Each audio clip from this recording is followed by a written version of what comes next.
let's move to our big focus tonight. And that, of course, is the state of the economy and whether the Congress will be able to reform its economic policy given the current crisis it is in. Prime Minister Manmohan Singh, however, today said there is no crisis. He said India is facing difficult times, but it will emerge stronger from these testing times. Speaking at the Congress Working Committee, the Prime Minister said, despite the slowdown, India's growth was 7% last year, which is one of the highest in the world.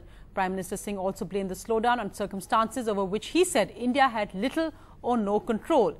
He said these are times when our will and determination are being tested, but we must stay the course and have faith in ourselves. Despite Sonia Gandhi's strong backing of the Prime Minister, several Congress members, however, raised their concerns. MPs from Bengal and Kerala said that petrol should be brought back under government control. One MP also said the government must push through big-ticket economic decisions like UPA 1 had pushed through the nuclear deal in 2008. But can the Congress actually do that economic turnaround? Does it have the political will? Does the Prime Minister have the political backing? That's the big question. Now, no one from the Congress was willing to discuss the state of the economy, but I'm joined by Abhijit Sen of the Planning Commission. The Planning Commission, of course, often under attack as well for the state of the economy. I'm also joined by Ravi Shankar Prasad of the BJP and Vikram Mehta, chairman of the Shell Group of Companies. Abhijit Sen, you're not a politician, you're an economist. So give us the economic perspective at these very testing times, as the Prime Minister put it. Well, let me first say I'm not here as a member of the Planning Commission. I'm here as Abhijit Sen. Okay. So anything I say is my personal views. Don't carry it as a view of the Planning Commission. I think the first thing to realize is that in many ways the present situation is worse than 2008.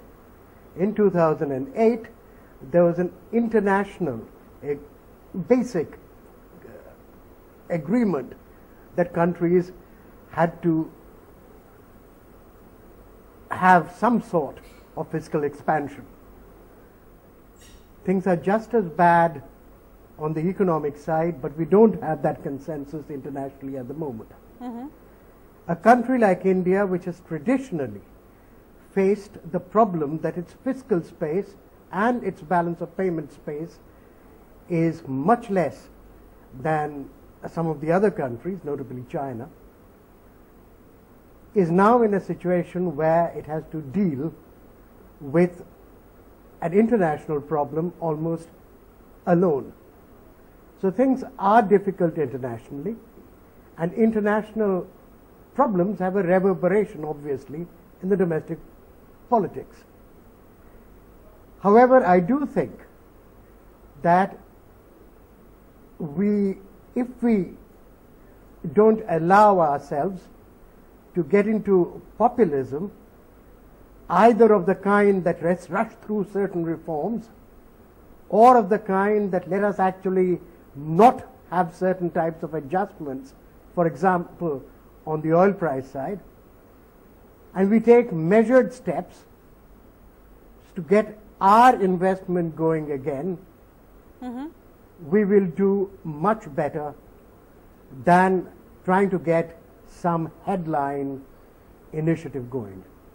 It's a technocratic point of view, and technocratic points of views are of that nature. Let me take the political point of view, and I think Mr. Ravi Shankar Prasad, one difference also between 2008 and now is that the economy and the state of the economy was not a political crisis, no impact on politics as it is now. I think in that sense, the state of the economy has transcended into something which is having a huge political impact. Would you agree? And is the BJP actually enjoying, in a sense, watching this current situation? Because we don't see, when we were discussing the 1991 economic crisis, at that time there was a sense of national consensus and coming together, a recognition by all parties that there was a crisis. Here the Prime Minister says there's no crisis, and the BJP is sitting back and I think perhaps letting the politics of this play out.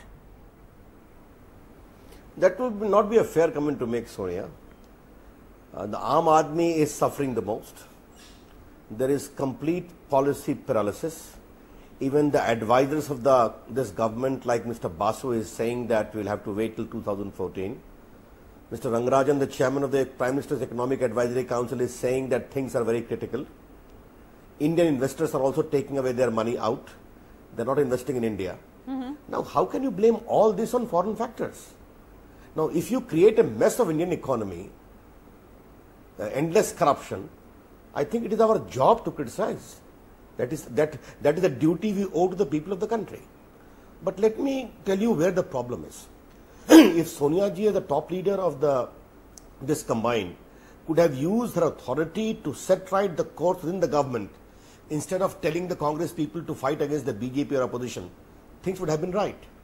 And you very rightly quoted the comment of one of the members of the working committee. If Dr. Manmohan Singh can stake his reputation for the sake of nuclear deal, why can't he do to put the economy on course? After all, he's a known economist. Now today, Sonia, you must have seen, even the national highway program is in serious doldrum because it is not inviting even finances because of corruption and uncertainty. Do you have the NDTV Profit app? All the markets, all the news and your own homemade, ready-made portfolio available there for you.